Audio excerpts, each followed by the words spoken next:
There's this game I played as a kid with these big, cool monsters that got beaten down by a guy with a badass scar and a big sword. And there was this weird guy with blue hair who got beaten down by a guy with a big sword. And, well, it was mostly about hitting things with the guy with the big sword.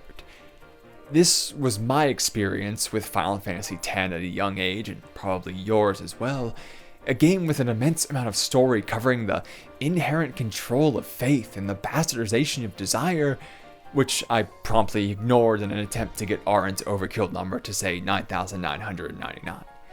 I can vividly recall the months of my life spent in a half-finished basement with a primitive big-screen TV, grinding through the toughest foes again and again, probably for entire summers at a time. But then life happened, and I became a teen. And going back to the game, I stopped just thinking about the big sword and started thinking about the story. I mean, sin, prayers, faith.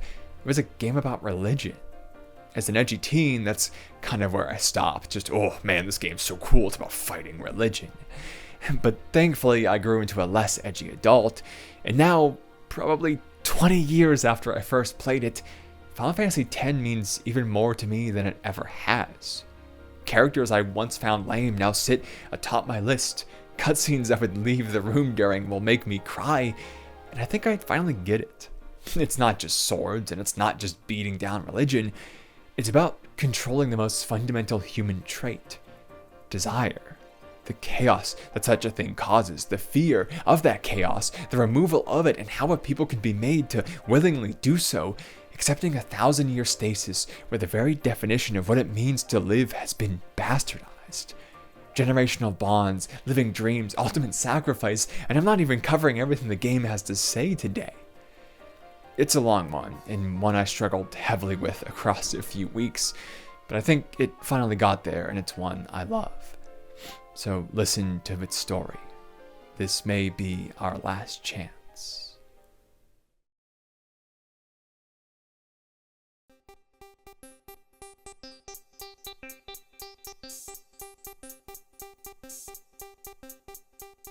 We start in Zanarkand, the city of the future, or at least a 2001 fantasy sci-fi future. We don't get to see much of it, but it's almost overwhelming in its visual complexity, and all the details we need are there. Radio broadcasts reminiscing about blitzball stars past, the grandiose technological marvel of a stadium where they play said sport, and its placement on the water in the middle of the city. A mere game has become the most important part of life and the marker of human arrogance. Why build a city over a river, yeah? Well, it would be convenient with all that water there. Nope, that's not why. They just wanted to prove they could defy the laws of nature. A step further in, the most important part of that most important game is Tidus, star player of the Zanarkand Aeons and son to the last star player Jet, who went missing 10 years ago. Popular and confident, enough to score goals for a flirt, but still willing to sign autographs and teach the local kids to play. For Tidus, life is pretty perfect. So of course a giant monster named Sin appears, dropping smaller monsters into some of the city and tearing the rest apart, turning this sports star into a rookie fighter before pulling him in just the same and dropping him in a new land. He traverses through abandoned temples, gets picked up by people speaking a strange language, explores sunken ruins with them, gets knocked overboard, and woken up by a blitzball to the head from Wakka.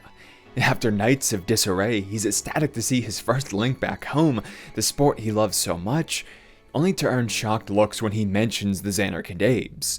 Doesn't he know that city was destroyed 1,000 years ago? It must be Sin's toxins messing with his memory. Getting into the village proper, things only get more weird. A town of probably not even 50 people with no technology, no houses, only huts, and where the people pray to something called Yevon. He doesn't know what that all means, but the prayer is a familiar motion to Tidus. In his day, the blitzball sign for victory, it's now a holy gesture. And the hymn of the faith, that was his father's favorite song. Traversing across more of this land called Spira, it's odd to see a world which has maintained, even deified that sport which came about from Zanarkand's excess, but not a single other piece of its tech. The stadium stands ready in Lucca for roaring crowds of fans, flooding the city with television cameras and radio announcers, and Bhed hosts Yevon's highest in grand towers, while Kilika rests destroyed and Besaid waits 10 years just for a statue, let alone any kind of infrastructure. A sense of unease and inequality sets in. Why is blitzball the only thing that can be easy in Spira when it proves that so much else could be too? As you can guess, it's because of Yevon's teachings. Through and through, they paint a chilling picture of how faith can be used for control, but maybe they're right? As explained by Wakka, People played all day and let the machina do the work. Sin came and destroyed the machina cities. If you ask me, sins are punishment for letting things get out of hand. Until they're able to repent enough, sin can only be defeated for 10 years at a time by a summoner and their Aeons, bringing a time of peace known as the Calm. Okay, so we've only said 2 sentences about Yevon, right? Well, we can already see the purpose of what they do. Systems of faith putting bans on specific items or practices is nothing new. We see foods barred, fasting as a temporary restriction, there's no driving on specific days, things like that are pretty common. They happen all the time and the world keeps advancing. Clearly they are not too big of a detriment. But banning essentially technology on the whole is different. That former list, those are all things we stumbled upon. We didn't invent cows or pigs, they were just here, and fasting or saying no driving only limits one specific human action and only at one specific time. Technology, though, even if we are just discovering principles and how to put them into use, the ways in which they're implemented are always entirely up to us. We didn't make electricity just like we didn't make the pig, but we did make every single way which electricity benefits us. Lights, computers, heart monitors, all of it. A ban on technology is a ban not on an object or a practice, but on, well, human advancement itself. Unlike with banning things we merely discover, if you tell people they can't invent any new tools, then nothing will ever get better. Nothing will ever change. And that is exactly the point. Said by its leader, Maester Micah, Yevon is embodied by eternal, unchanging continuity, Summoner. If Zanarkand was a city of excess, then inherent to their beliefs is that human beings are capable of creating with their own hands and entirely naturally that which they do not deserve. The only option then is to halt progress itself, prevent the people from ever reaching that self-made excess, to revoke the passion which drives us forward and replace it with complacency, to destroy skill and leave simple survival, to stop them from, well, being people. We'll get to their hidden reasoning for this later, but first let's figure out something just as important. How do you get people to buy into a system which inherently hates people?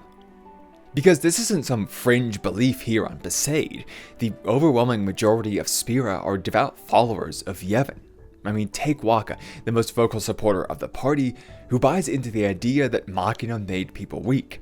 As he jokes about what the Zanarkand must have been like, But you gotta figure, a team living in luxury like that be pretty soft, eh? Sure, it's said in jest, but the assumption is exactly what Yevon says. Human creations make humans worse. He acknowledges in different words that Yevon hates humans, but still believes. So why is that? The first step is in what Yevon is aligned against, the nearly never-ending sin. A colossal monster which can wipe out entire towns in just a few minutes. Not only is it expressly evil and harmful to every single life in Spira, but there's also no way that any human collective can seem as large as that foe. And since humanity is never advancing in this world, none ever will. This doesn't just paint Yevon as the moral side, because in comparison to active death, even no assistance looks pretty good, but it also paints them as the eternal underdog in that moral fight. Brave souls who need every ounce of help to overcome those odds. I mean, look at the Crusaders. They're basically just some guys with swords who have no chance of even reaching sin, but they're still respected as members of this fight because Yevon needs every hand to even have a chance, right? I mean, how could you justify not helping in this cause when you witness it is both undeniably evil all the time and know there isn't enough to deal with it? It is a logic that we use all the time. Even if a terrible outcome seems inevitable, you have to try. Giving up just guarantees the worst and allows doubt to remain after the fact. So Yevon's philosophy does hate humanity, but in contrast to sin, that hate seems like love. But the genius of Yevon is that this duty is also made to be a personal responsibility. They aren't saying, give me your energy in fighting sin themselves, because the way to fight this walking hate for humanity itself is said to be repentance. Since humans used machina too heavily, and since some still do to this day, sin keeps returning. The only way to end it is for every human being to go on their own path of betterment. All Yevon can do is tell the people that, and guide them there, and hope that they do. And so at the same moment that they guilt support, they place the onus on that very support itself. You must be better via our enlightenment. Yevon is infallible. Anything that goes wrong is simply a lack of will on the individual who went wrong. Each mistake just makes the limitation seem even more just because it's another example of humans being weak. The stakes make everyone believe, and then the shame makes them believe deeply. And everyone will believe deeply forever, because mixed into all of this is that banning human technology, asking us to rely solely on our unadjusted physical output, well, it's basically banning humanity itself. We are advancement. I mean, think about it. Our forms really aren't fit to survive against danger alone. We need specific temperatures to be comfortable, but it works because we created clothing. We aren't very strong, we don't have claws or fangs, but we made spears and rifles so that our form's limitations didn't matter. Humans have an extraordinarily long time to mature because we have large brains, and we have large brains because something that could invent a tool to conquer any situation survives and propagates a lot more than something which has to slowly evolve for every specific one. We aren't really made to withstand the world, we are made to make ways to withstand the world. It is in our DNA to invent, to put our mind to something in advance. So no matter how much they make it a personal responsibility, it's just going to be natural to try and break those teachings. I mean, don't we all want to give ourselves a shot at a better life? Like, sure, sin is supposedly only defeated through repentance, but it's been 1,000 years and it's still around. How likely is it that sin will actually go away in your lifetime? If you only get 75 or so years, you want them to be good ones, right? So examine the options here. Chances are, if you repent, sin will still be around for your entire life like it has been for the past 1,000 years. But if you don't, if you fight back and try to use machina to kill it, well then sin either dies or it's still around for your entire life. One takes more immediate effort, but that cost pales in comparison to the potential reward. Like Camus' Rebel, a point of all or nothing is reached and the logic is set. In love for everything human, we fight for a better chance.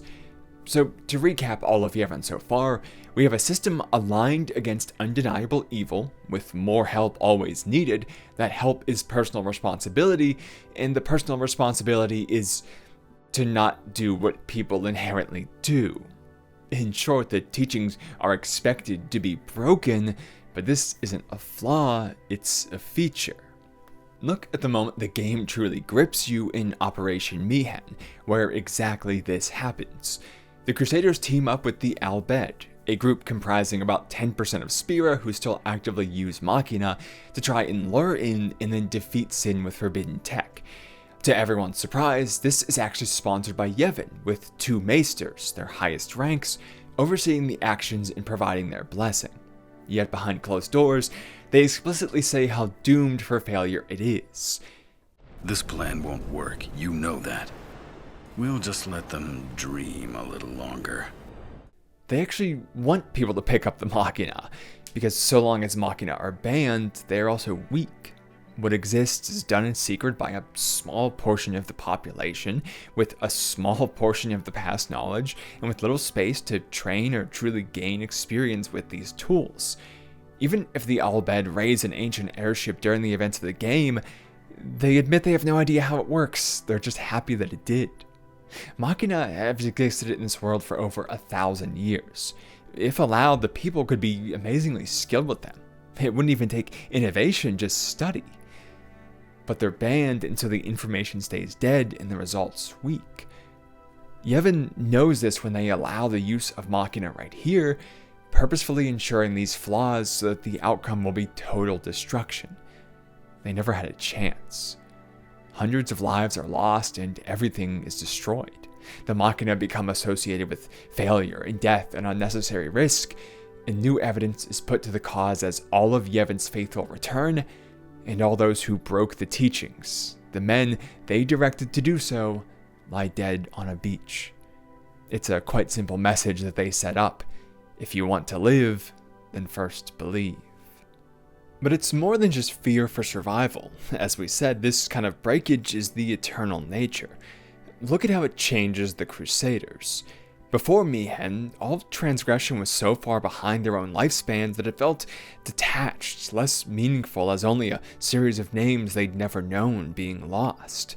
To this next generation, their 75 years are in full force, and all of the evidence to say they shouldn't be lived in full is essentially a monument, a relic of the past walked past, casually sitting on the mountain outside town.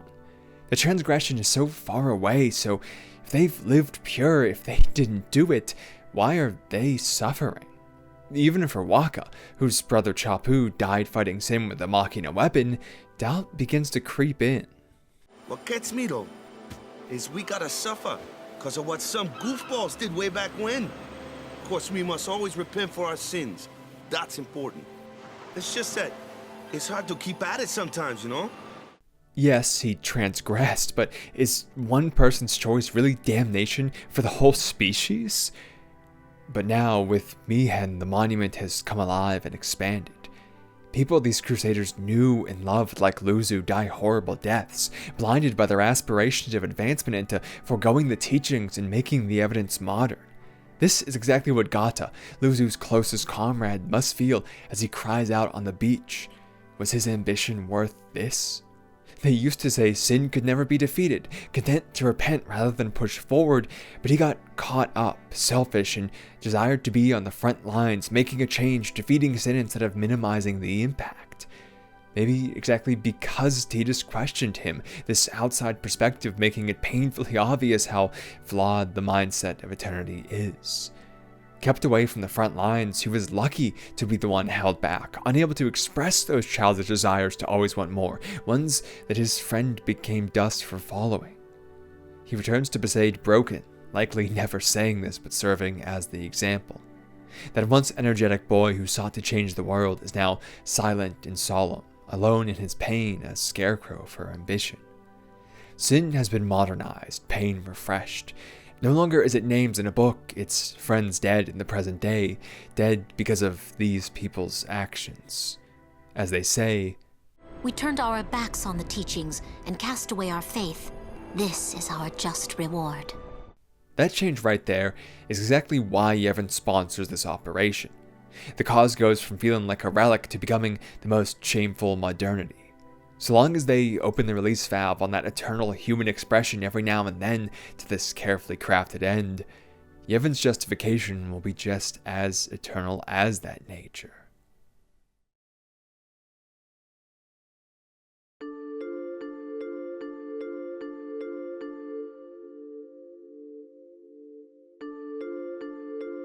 So that's why people believe in Yevon, coming at the cost of a select few notable sacrifices. But most people aren't out there directly fighting sin, they're at home with this collection of evidence trying to repent it away. They're the ones this is all really being done for, and the impact is much more than just getting them to live without technology. Any kind of desire or improvement is stamped out of their lives. Wakka is a great example of this still. Remember how he was saying that a player from the Zanarkand games must be weak because they were pampered by Machina?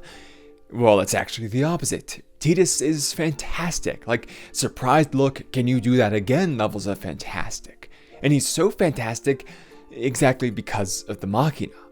It's common knowledge at this point that when you give people more free time than work time, they don't sit around doing nothing, but rather put even more time into pursuing their own goals. Tidus grew up belittled by the greatest star Zanarkand had ever known in Jet, and so to be anything according to not just the expectations of his lineage, but in his own head, he had to be the best at this game. And so he threw himself at it, probably practicing day and night. Like, think about his priorities. He's stuck in Spira, and yet his first instinct when being found again by people who know this sport is to show off his skills. And on the open sea at night, he's not contemplating his situation, but trying to perform his old man's move. He loves this game, and so in a city full of machina where no one works, he had all the time in the world to be truly great and took it to great results. It didn't make him weaker, it made him the great person he is. Wakka loves this game just as much, probably. It's quite literally described by him as the only real joy in Spira. But in a world without machina, he doesn't just wake up and walk down to the stadium, hang up his clothes in a nice locker room, and get to practice. He wakes up, heads up the mountain and across the island to the beach, where he then practices in unideal conditions, tires himself out, goes all the way back, and probably helps out around the village too all in one day, just to end up winless across 10 years of playing. He's just as dedicated as anyone else, maybe even more to go through all of this and still want to play, but the point is that it can't go as far. It's literally seen in the paths to get there. One walks a nice, clean, straight road that would probably have cars on it if this was a modern game, while the other swims and jumps and trudges through sand. You simply can't be as good if your time and energy is going into just getting started. This is the point of having people buy into an advanceless world. If everything they really want to do is difficult, but everything you want them to do is really easy, the temple right next to their tent, well, which one are they going to do? Maybe instead of making that whole trek, they should just volunteer time right next door instead. Sure, it's not screaming fans, but it is a few smiling faces instead of 10 years of frowns from your own team. That's enough, right? That distance isn't an accident. Worship is made purposefully easier than play or anything else. Rid the people of their past of the passion, and you rid the people of their passion itself. Give them something simpler, something easier, something they can make just meaningful enough, and they'll settle into aiding whatever your goals are. Limitation breeding limitation. But some people just can't help it, right? Despite everything we said, Wakka still admits about his time as a guardian, warriors assisting summoners on their pilgrimage. After quitting, I got this new job, yeah? But every time my mind wandered, I thought about the game. I can't explain why he can't give up blitzball. We don't know his past to say, it is just a part of the man we see. And I love that as a detail because it's true to life. Can you explain exactly why you do everything you do? I mean, I've been doing this for like 5 years now, and I still can't tell you exactly why I do it. It's just never so simple. Nonsensical actions, at least as far as we can perceive in limited time, are a fact of life. So if he's always going to be doing this thing for immutable reasons, then to control him, you ensure that there will be no reward from it. After all, a reward demands change, so if there is no reward, the stasis is maintained. This is where temperance comes back in. Can someone with no desire to be rewarded still receive one? When Tidus first arrives, Wakka says about his team's chances in the tournament, I don't care how we do, as long as we play our best. If we give it our all, I can walk away happy. Based on how his team repeats this when asked, we know it's been their mindset through these 10 years of losing. But Tidus immediately counters this with something else. If I say, what's our goal? You say, victory! When you play in a blitzball tournament, you play to win. And the team responds, warming up to the idea in just a few moments and chanting it repeatedly. If this is how they're reacting to just the words, imagine what the practice is like. Or rather, you don't have to because we see the results. The Aurochs didn't win a single game in 10 years, but in the first game after this mindset change, with no help from Tidus on the field, while purposefully stalling due to outside factors, while being deliberately injured by the other team, Wakka and his guys managed to win. They win so hard and in such fashion that a crowd which once mocked him for years is now chanting his name, hoping to see him on the field again in the next one. Despite all of these disadvantages, right now and prior, Wakka was never actually a worse player than Tidus. He was just held back by temperance. We can intuit why this happens. Sure, ideally we celebrate something for its own sake, the actions and not the results. But can't the results also be things we enjoy for their own sake?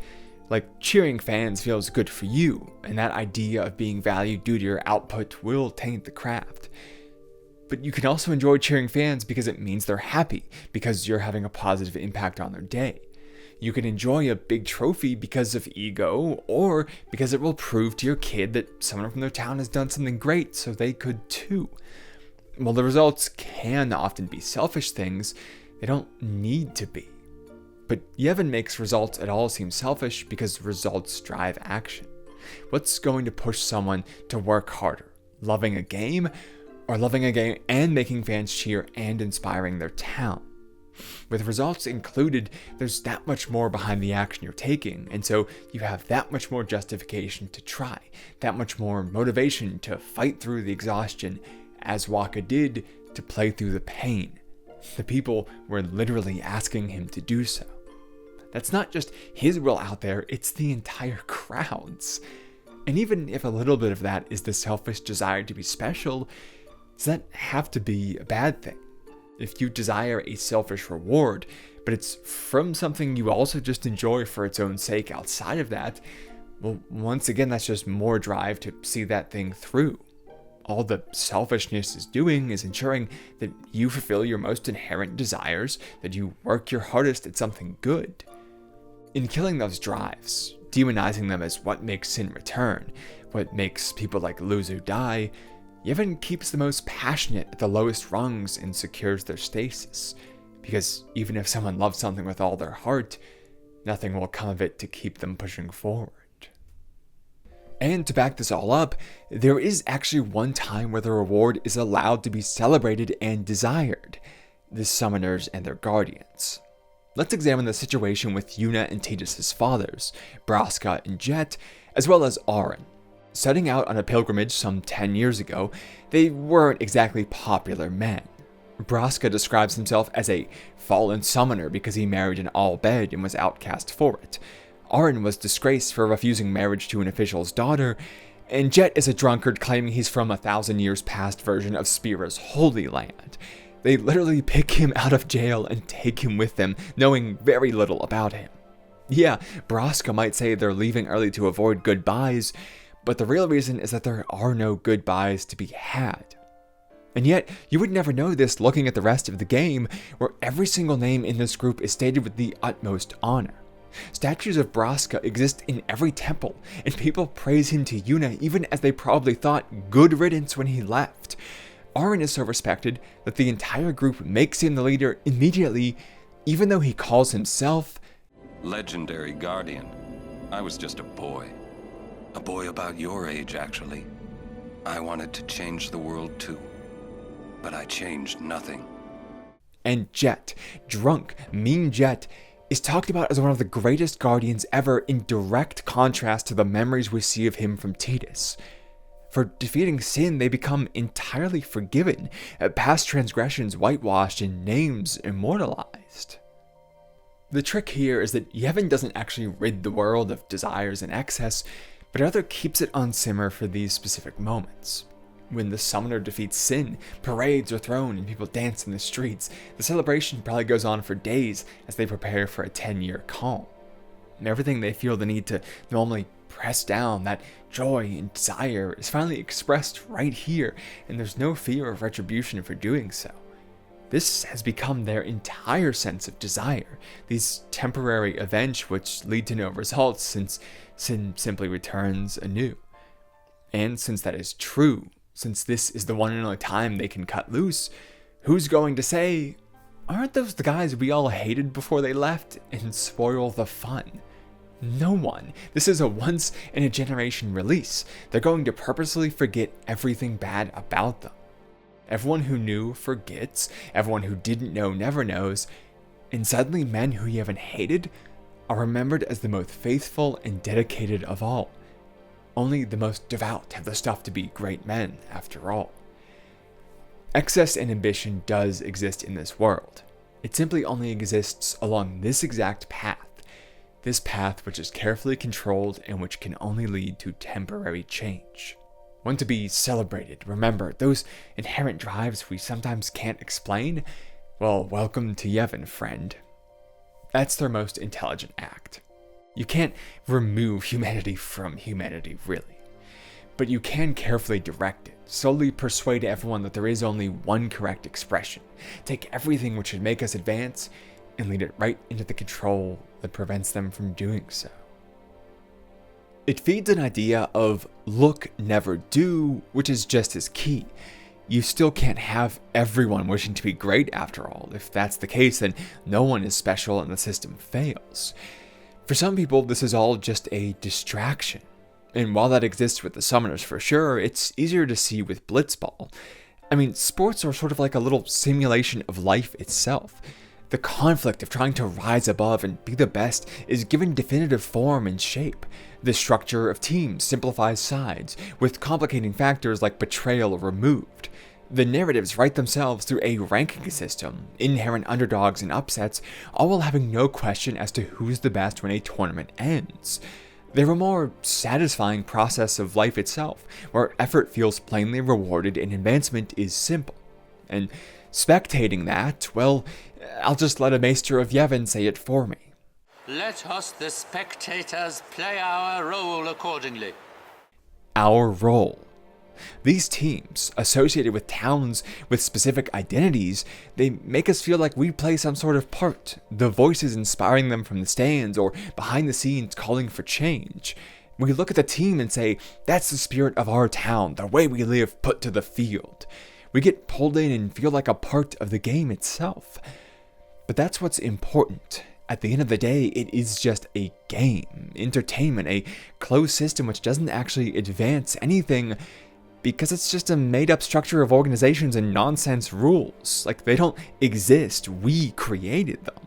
It provides a sense of satisfaction and gain, of struggle leading to result as if we fought for our joy, but without ever actually providing a tangible version of such things.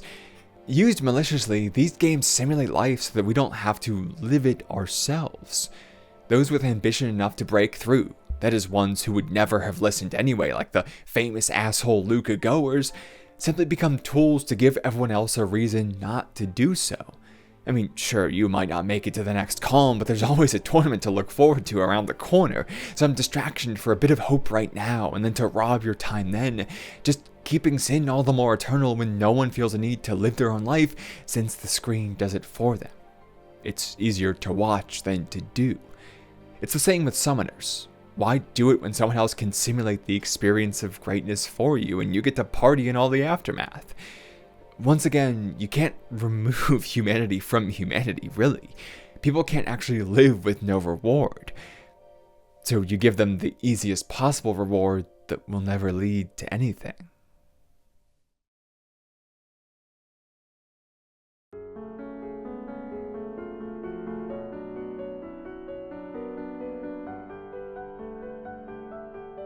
So we've seen why the people accept control and what it does to them, but we still haven't answered something important. Why control them to begin with? What's the goal here? Of course, power is somewhere in the mix. Men like Keenock, the maester who admitted Meehan was doomed to fail, make that painfully clear. If you make someone else's life worse, then yours is going to look better by comparison, and all of that applies somewhere in here. But really, the goal is control itself, not revoking human desire for advancement for something else, but because of the natural consequences of doing so, and the benefit they see that as. Think about how powerful that drive within us is. The Aurochs were a winless team for 10 years straight, yet after one inspiring sentence from Tidus, no extra training, no extra prep, they ended up winning the entire tournament. Of course, some amount of this is they didn't want to have you spend forever on the blitzball minigame, but that pacing is also kind of the point. It is supposed to be immediate, kind of shocking how quickly humans can advance, because this passion within us is almost dangerously powerful. Within one person, it's quite a fantastic thing. Within a game where consequence really isn't so, it's a nice story. You can throw everything you've got into it, but a blown whistle prevents harm. You can believe you're the best, but there are numbers that will tell the tale. And you could play through the pain, but the game eventually ends and you get care. But what about when the battle isn't a game, when those bounds are removed and life itself is the stage for passion? This is what happened 1,000 years ago between Zanarkand and Bhed. The former is lambasted in the present as a land of machina excess, but in reality it was the land of the summoners who happened to use machina, while Bhed was the machina capital. For some reason the two cities were at war, and neither wanted to back down. Aided by the machina, however, Bhed took a swift victory, leaving the dejected remnants of Zanarkand with a single plan to perform the greatest summoning yet. The citizens allowed themselves to become faith, the power of souls stored and used for summoning, and you, Yevon, their greatest summoner, took all of them together to create a dream Zanarkand which never ends and call forth sin. The rest is history. The terror of Spira exists because people had strong passions, because they had something they didn't want to lose, because they found it worthwhile to take a great risk for a great reward, even if failure meant death. They were raised with individual beliefs which guided their actions and sense of self, which took part in creating who they were and the lives they lived. Like a town cheering on their team, this place shaped them. To give up that place, those beliefs, is to give up one's life already. So what logic is there not to fight? And to witness another land where things are so different, where the people find the thing which has made your life so good, so nonsensical, why would you not hate them for that insult, especially when they keep creeping on your borders? Even those who chose not to fight but to preserve the dream, they simply keep alive the power, that spirit of Zanarkand which you, Yevon, requires. Their love puts life behind the memories of the city, makes them quite literally more powerful, and so more ripe to be destructive.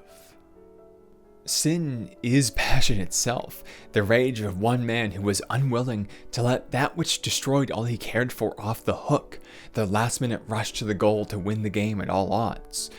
Uncapped human passion is absolutely terrifying and destructive. For each airship it rises from the depths of 1,000-year slumber, it first had to cause that slumber. For each great victory it causes in blitzball, it first caused death in the conflict that sports mimic.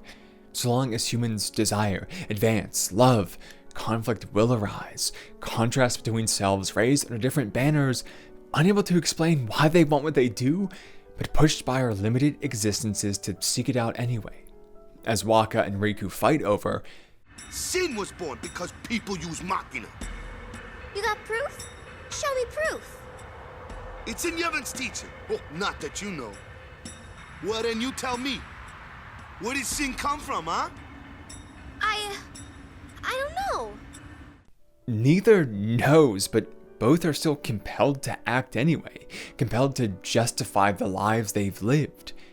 Each time they prayed at that statue on the way out of town, and each time they denied an easier life, and each brother they lost fighting sin in Yevon's name, each machine they rose from the depths and repaired, each brother who died in preserving their Albed ways.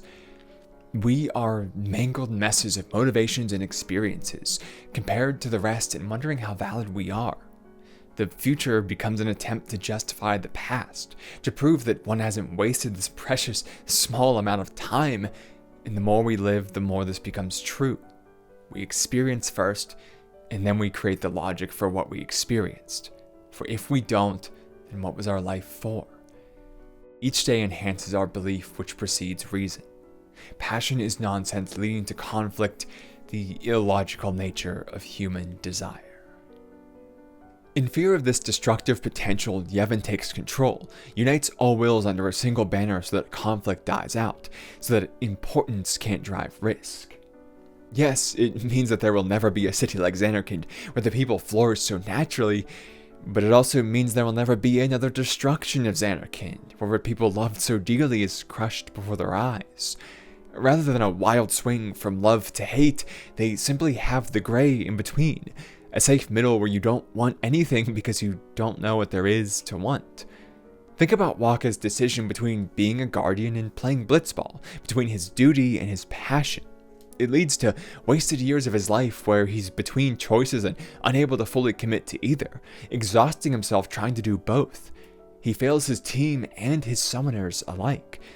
With passion but no direction, what does he have? But what if there was no choice and he could have simply followed one path from the start? How much further along could he be? How much less pain could he have felt? If only one path exists, then you can never live your life wrong because there was no option. And in a nation of peace like Spira, that does have some weight behind it. What do the people have to fight over here with everyone on the same page? With everyone living the same kind of life? Rather than 20 years of building a life, having all your hopes and dreams seem just within grasp only to have it torn down again, you just spend your whole 75 slowly placing brick after brick in unchanging, mostly comfort. Yes, Yevon is controlling, but if you are effectively in control, you know what we call that? Oh, stability. This is Keenock's major contribution to the story. He's the most corrupt of the maesters that we see, described as someone constantly scheming for control. But we also see a younger version of himself modestly saying that he doesn't deserve the promotion he's been given because if Auron wasn't disgraced by another's will, then it should have been his. At some point, he was a more true believer than the man we witness here.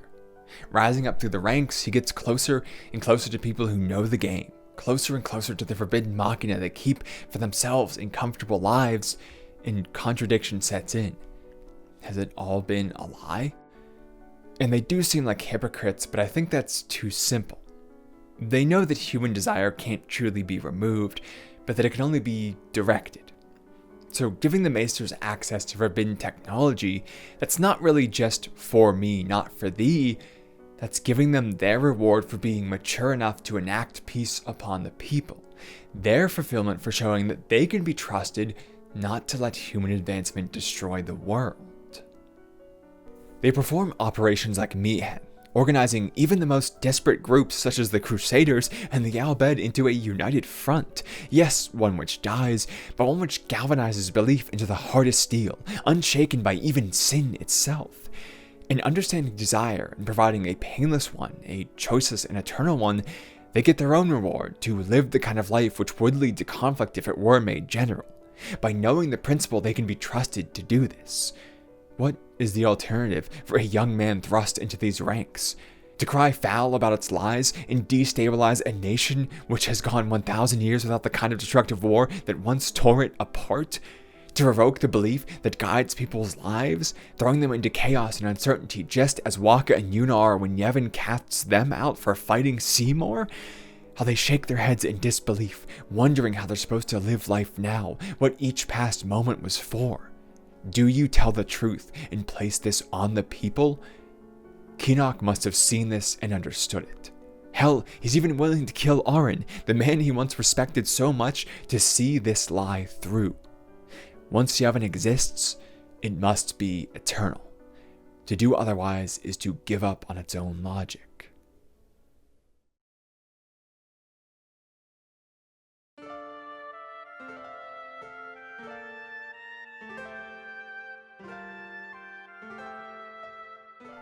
There's a pretty big consequence to this all, though. We find it first in a discussion Tidus has with Wakka, the outsider and the believer. Witnessing sin tearing through Kilika, leaving widows and orphans, only destruction and loss, Tidus doesn't feel right continuing on their path to the blitzball tournament. As they talk about, Is this really the time? This is the only time. The players fight with all their strength. The fans cheer for their favorite team. They forget pain, suffering. Only the game matters. think about what that really means. In our world, it's a somewhat harmless thing, a note that we can't always be paying only attention to the worst news. We have a pretty good level of comfort, and as long as we can recharge, we can advance, make those things better. We can ignore it for a moment. But here in Spira, the land of stasis, it simply isn't the case. There is no goal, nothing to recharge for.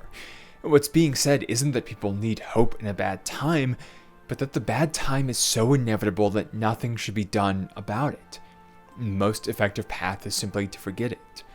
Not only is the distraction chosen, but it's righteously chosen. The able-bodied people of Spira walking past the disaster with heads held high to go perform their sacred duty of playing a game. It's this and the way machina is allowed for blitz and nothing else. How statues are sent to elaborate temples but surrounded by tents. They have manpower, they have resources, but they believe human life can never be good, so those things never go to making it better. The first step to helping someone is thinking that help is possible. Yevon is a total devaluation of human life, and it's best seen with the summoners, namely Yuna. She's a rather sheltered child, raised in Bhed alongside Wakka and Lulu after only a handful of years in Bhed. Because of this, she has an almost naive excitement about so many things, for example being the only one to believe Tidus about Zanarkand. Everyone else makes up their mind on the spot to simply confirm what they already know, while Yuna, recalling a similar tale from Jet, keeps Tidus' hopes alive. I mean, what's the point in telling him no and crushing him anyway? If they get there and Zanarkand is destroyed, sure, that'll happen anyway, but until then, instead of being a conflict, it becomes something they can bond over, time and time again promising to share in its sights together. He teaches her to whistle, and she practices enough to do it in the next scene, clearly excitedly rehearsing it off-screen. She stares at sunsets that others walk past and delights in every story from Jet to Auron and Tidus alike, a bright spot in a rather sad world. She has so much ahead of her and so much motivation to see it, to make something of it. Yuna is the kind of person who can better the world, willing to smile and give people hope even when she's exhausted and sad, saying things like this all the time. But summoners and their guardians are kind of like Spira's ray of light. A lot of people in Spira depend on us. I learned to practice smiling when I'm feeling sad, you know. But there's something the game hides that I've been hiding too. The end of the summoner's quest is death. With no chance otherwise, they give their own life to defeat sin. During each moment that Tidus and Yuna share, each promise of after we defeat sin, she's known that none of it could happen if they see this through. It's not even something she cries over. It's not even something they correct him on, and why would they? If human life is worthless, then the loss of it means nothing. Think about the interactions Yuna has time and time again. People asking her if she'll defeat sin, children excitedly wondering if she can make the next calm happen soon. This is strangers asking her for her own death, and her having to gracefully say yes. Life means so little in Spira that such a thing is okay. There is a grim logic to this. Summoners must always be like Yuna, the kind of people who see enough beauty in life that they're willing to protect it. Why else would they accept this sacrifice? They are people who have ambition and kindness mixed in their hearts, people who, against all of this, do still value human life. So they will go and see these places, guided by their pilgrimage into a life more colorful than Spira usually allows. But in doing so, they place themselves upon the altar because they're exceeding what a human life is meant for. Traveling around and seeing all of this struggle, the few smiles which emerge only when the calm is spoken of, they see themselves as having been given a gift, an extraordinary life beyond what anyone else knows. They've collected 1,000 smiles when a human should only have one. So logically, they must provide those back to the people. They must sacrifice themselves to create the calm and give each person one of their 1,000. A life which is so full must be short, and a life which is empty must be long. Humans have a set, small value which must be adhered to. Braska recognizes this when Auron begs him to find another way, saying, "If I turn back, who will defeat sin? Would you have some other summoner and his guardians go through this?" And if someone will always do it, then it should be the one who has lived too much already, right?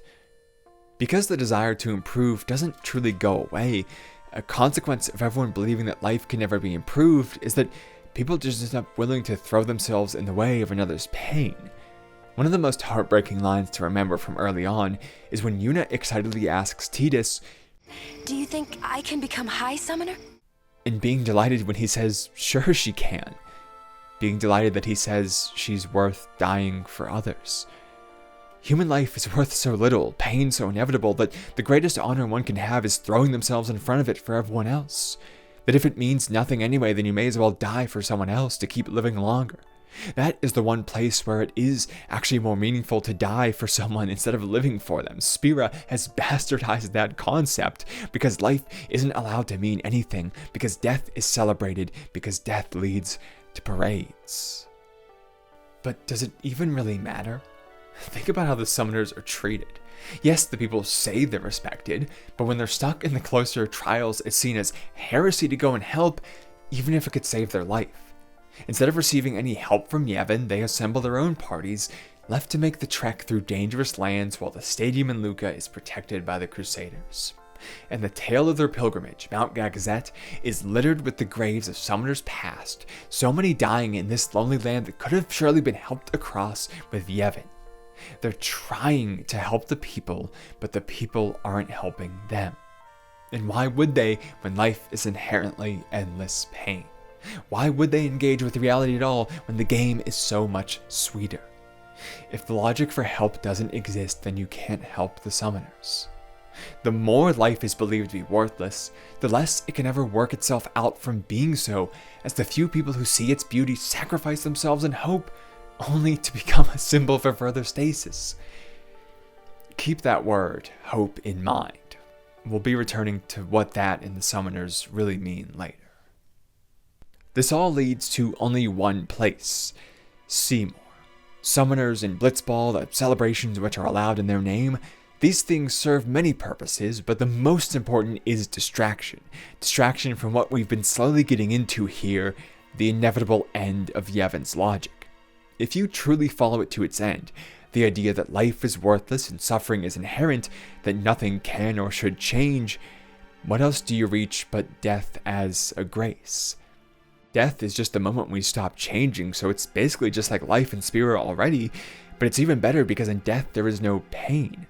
Once sin has killed you, you can't be killed by sin. It's nonsensical that we wouldn't choose it. It's the most comfortable version of what we've already accepted, isn't it? This is why the maesters are allowed their little joys, because it gives them something to ignore this with just the same at the moment while they're preaching it, a reason why it shouldn't be true in totality at least. Their corruption is actually an important safety net. Seymour doesn't have this. Twisted by terrible events from a young age, he is the only one to rise the ranks of Yevon through true belief rather than veiled ambition. As he believes, death is a sweet slumber. All the pain of life is gently swept away. If all life were to end in Spira, all suffering would end. Don't you see? Keenock is his example. He kills the man and then recounts what he witnessed of his life, a litany of schemes in order to stay in power. He was privileged and lived well because of this, but exactly because of that he had a different kind of pain, the fear of losing the status, and he fought desperately to protect it. He gets to eat well and sleep soundly, but only in service of a different kind of struggle, a futile one just the same, ending up the same as everyone else when he dies. Here, having something is seen only as the chance to lose that something, which fits because desire is taught to be bad, turning everything into a negative.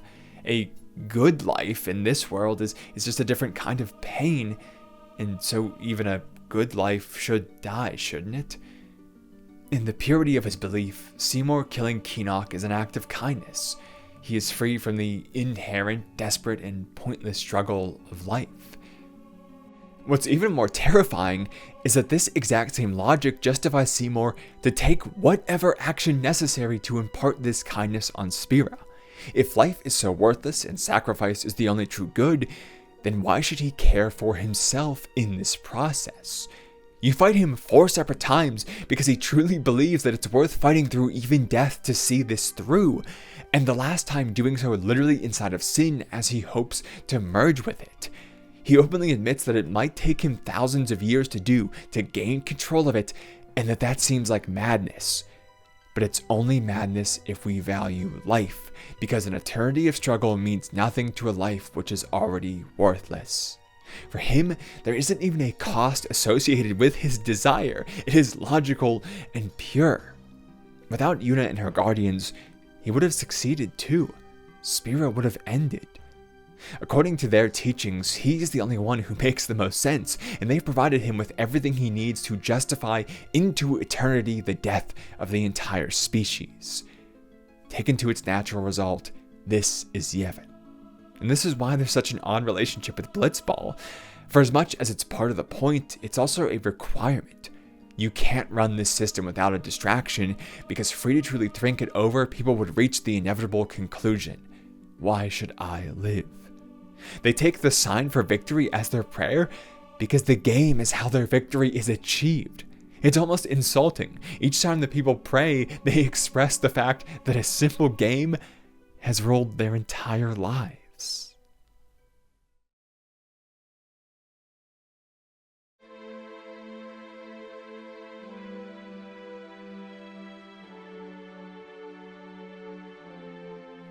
What we're getting to is a contradiction within Yevon. Their fundamental philosophy is built on the inevitability of suffering, but the people believe sin can be defeated. For as much as they do have a pure sense of wishing to prevent the worst, some kind of lie is going on here. We find that lie first in something Braska recognizes. In a sphere left for Yuna, he says, "You have grown. You will have to find your own path.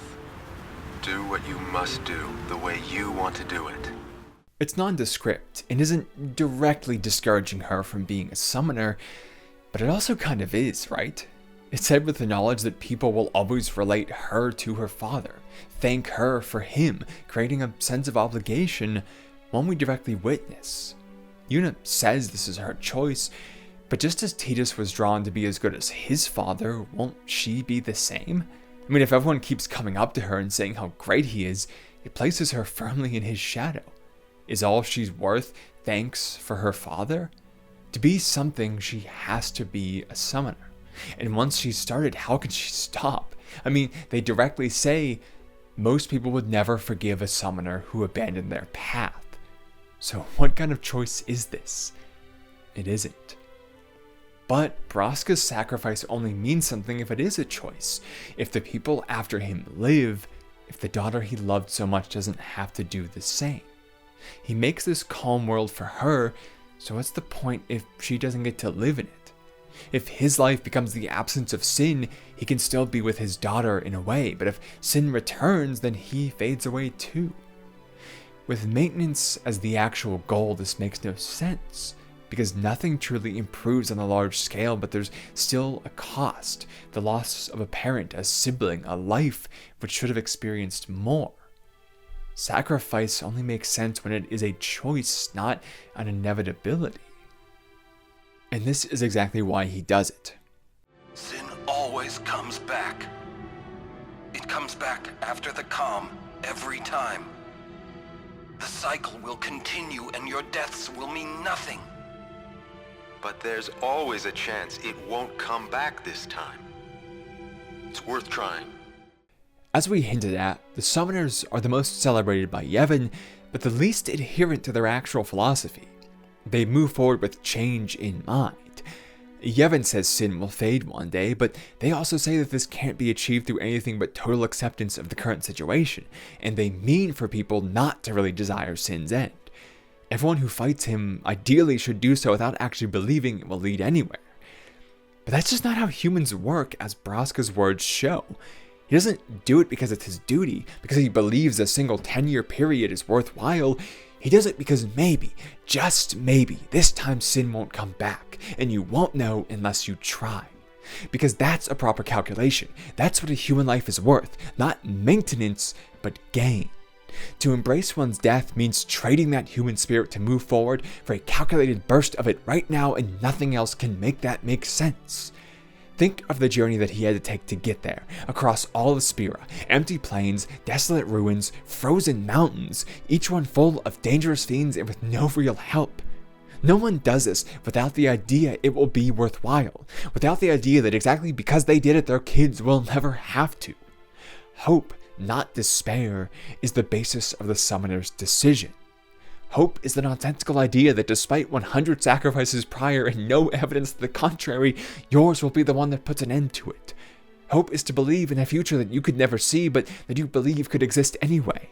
Hope is chaos. Hope is a complete and total lack of logic, and yet that becomes the logic for our actions. It's impossible to control because it is so abstract, untethered to reality.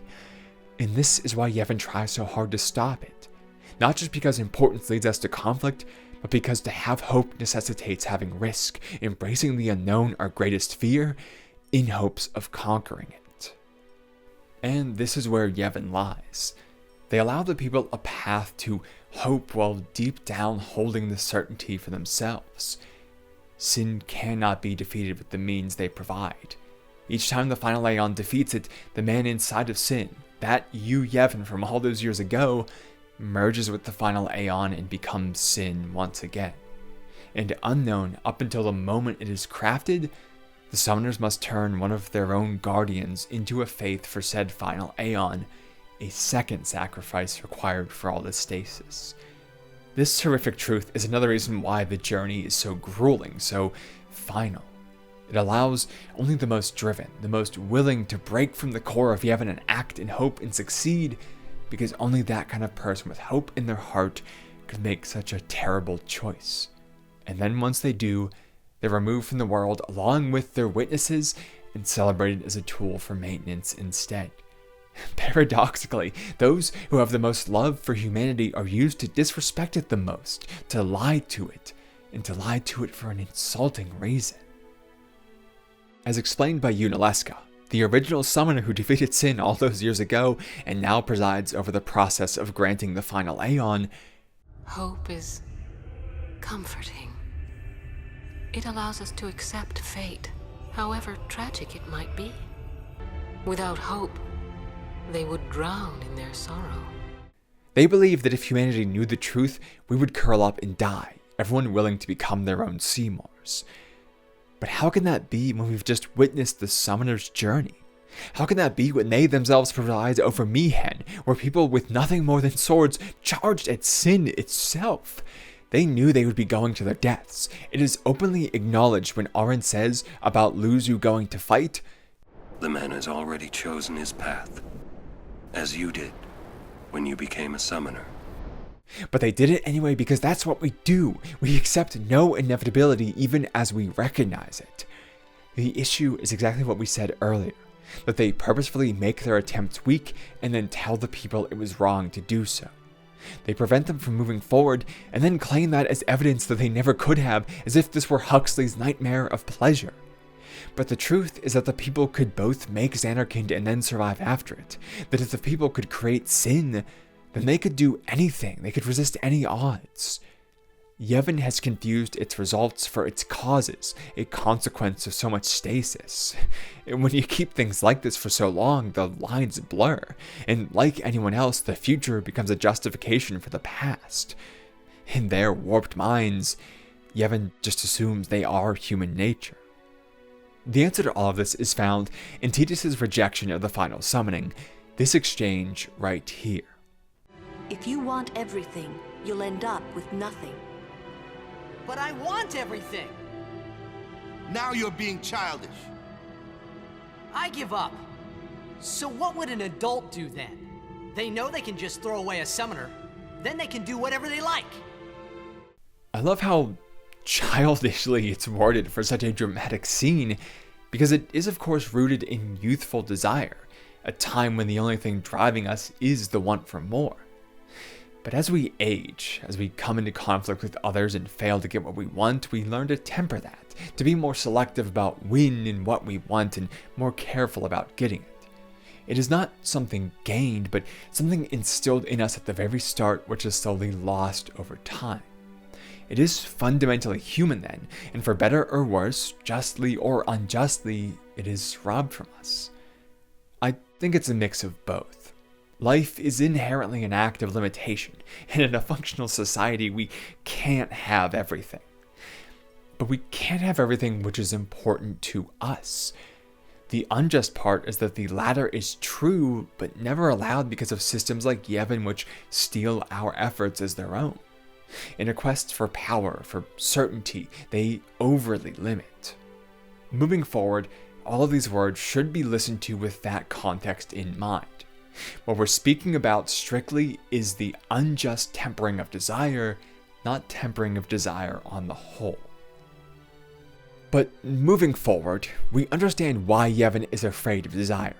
I mean, if it's as messy, as childish as Tidus presents, where they will kill Yuna and as such the process of the final Aeon with no plan in mind to stop sin except, I guess we'll find a way, that is dangerous. It's them dreaming up a future which doesn't exist and has so little to tie it to reality, and hoping they catch onto one of those few ropes between. Failure is inevitable when hope is followed because of this detachment. But this is where we have to rethink success. In the same way that choosing one thing means discarding many others, one success is just composed of many failures. We don't wake up at the start and simply know what we need to do. We start by knowing nothing and having no way to have known it yet because experience is how we learn it. This is where Auron is important to the story. His younger self was more aggressive than his current state of calm, but he had a childish desire to change the world underneath of it all akin to Tidus, which we see in his argument with Braska. He was enraged by the lie of the final summoning, that the two men he came to love died for nothing more than false hope, and ran back to Zanarkand to fight Yuna. He was swiftly killed the second the fight began, a wild swing of passion easily countered. Every moment we see of him in the game, he's actually dead already, holding himself to this world to fulfill a promise to Jet to end his time as Sin, since Jet became Braska's final Aeon, which became Sin. In wild desire, Auron threw himself at this oppression and failed. But his failure taught him control, taught him he needed a different way.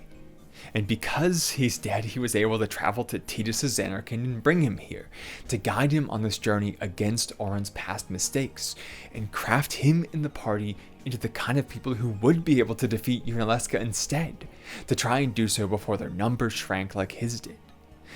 Every single success they have is born from keeping them from the failures he had.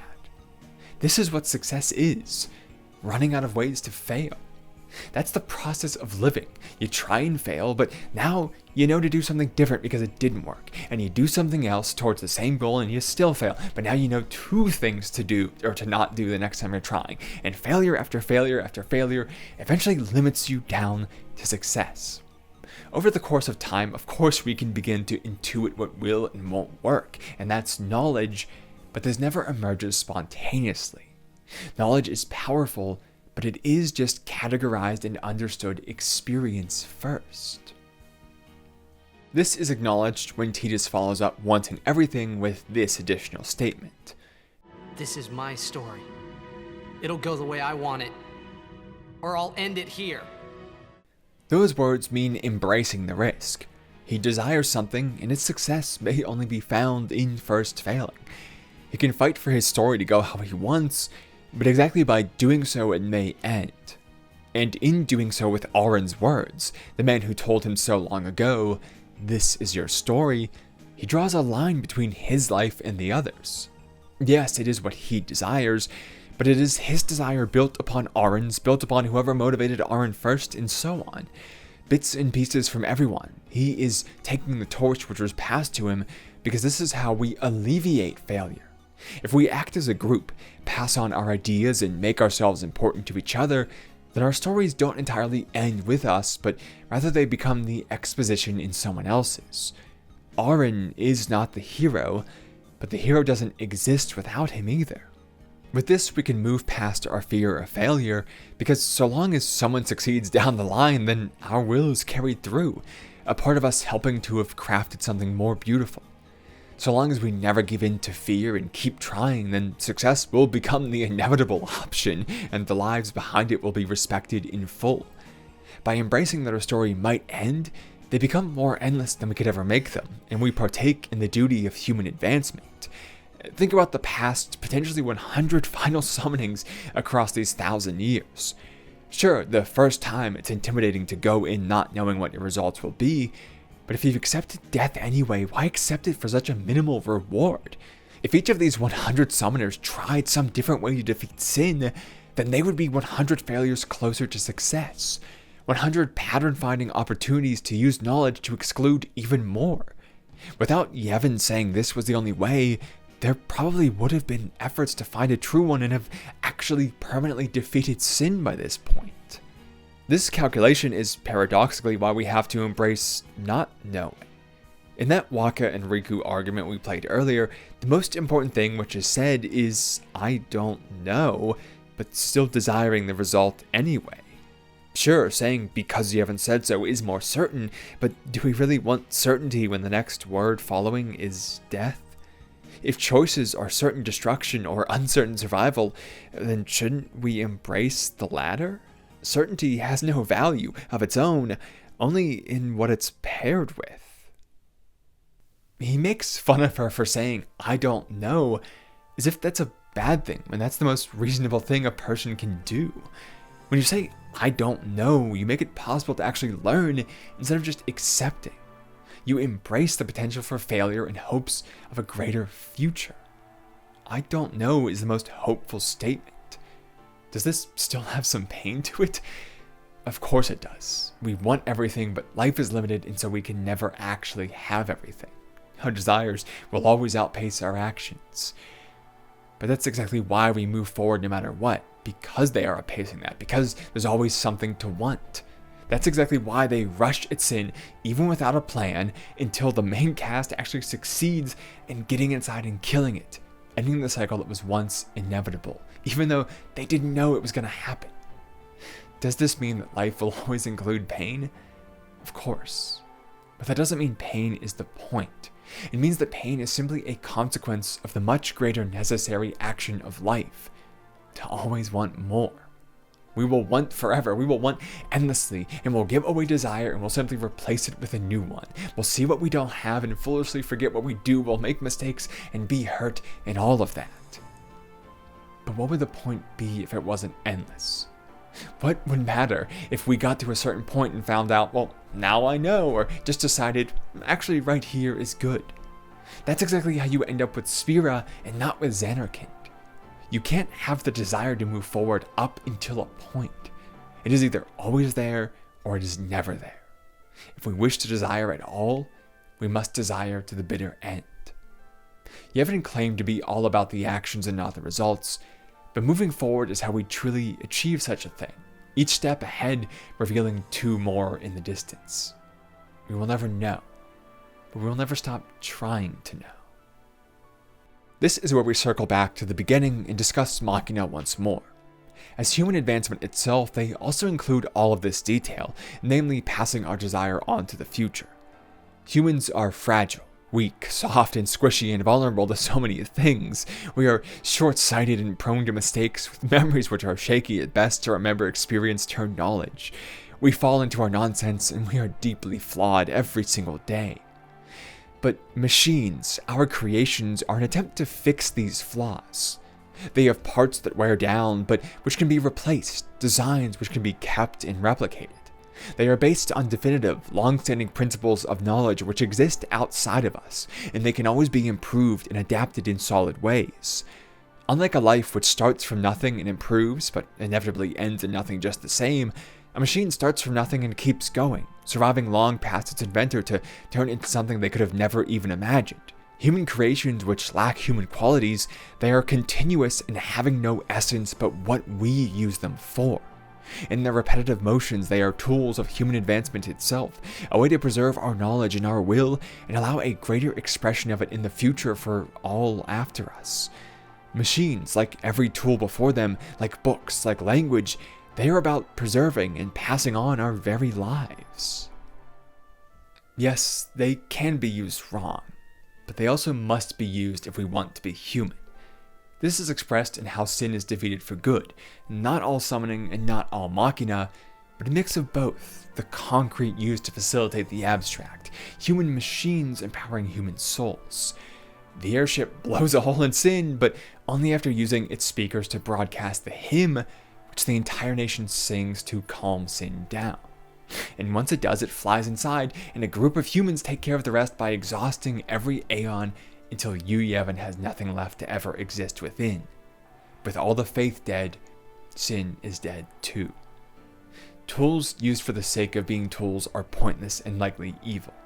But tools used to hone human nonsense, to focus that chaos into a specific direction, well, that's the best thing we've ever done.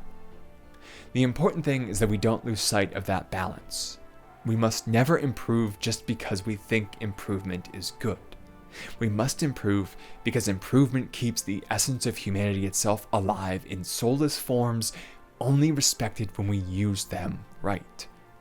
We are the souls in those machines. We must embrace our mistakes until they exhaust all options into success. We must live full of wild desire and risk, even if, in the end, that means our dream ends and we say goodbye. Like Tidus fading away as the faith which summoned sin do, and him all going back to nothingness. Because we know that Yuna, whistling into the ocean, will always carry his spirit forward. That was his story. But now, and only now, it's ours. So, thank you for listening to it.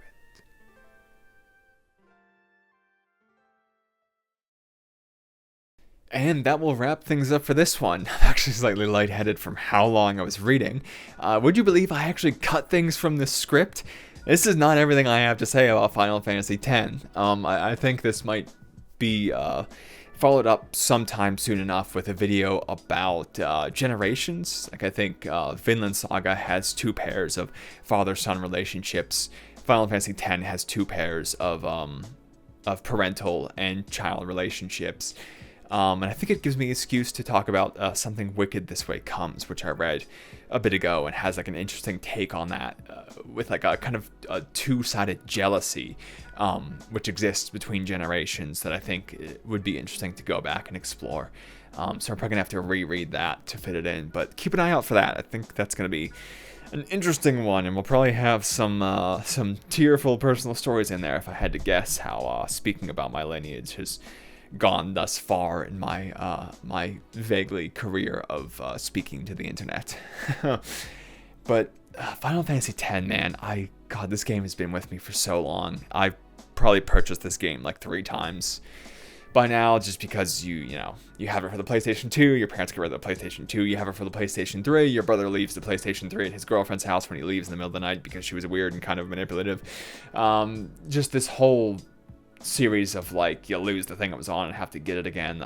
I really wish I would have kept my my physical media, but I was a child and I was not making those decisions. But of course, I think we're in the era of everyone wanting those things back after witnessing how much we kind of lost in the digital transition. There's of course the like Shogo Makishima-esque tuning of the senses and the ritual, but also just really, I think, an act of preservation. Like, I think that might be something I explore even more that this video wanted to make me do, because, thinking about the machina as passing on a bit of humanity itself, I think preserving our media and the means in which we display them and present them is important too. Like, I want the future to be aware of what I watched. I want to be able to show people in the future and not lose the things which have made me me. And our technological advancements are crucial to that. Like, I think we're now using the tools wrong and using them to disrespect the past by just pumping out so much instead of preserving. I mean, that's always going to happen in advancement. Things will get lost. But, oh God, then I could get into the whole Metal Gear Solid 2, like the survival of information and the Patriots plan. Because it really, God, it does feel like, it's very hard to... the most important pieces of information, at least to some degree, used to get naturally selected based on limitation, and that simply doesn't happen anymore. When everything is preserved, it becomes harder to have specific important preservations. God, so many things I want to discuss, so much to talk about. I'll be doing this forever. This is like the toughest thing I do in my entire life, and I will be doing it till the end of time. Anyway, now that everyone who hasn't already heard this has clicked off, Patreon's really important. It helps me do this as things are very uncertain, as car repairs come in, as housing costs exist and all that. Patreon is the thing that in the future is going to give me the consistency to hopefully do this full time. So you get videos ad-free and early over there, and your name in the credits of the fancy end screen. It is truly, genuinely very important. If I can get that going to a good, consistent level, then that will genuinely improve videos and through and by extension my life as well. So a huge thank you to everyone who does that. But a thank you to everyone for your time. And I'll just say thank you for listening to this. It's probably like an hour and a half. Thank you for that. And I hope I'll see you again soon.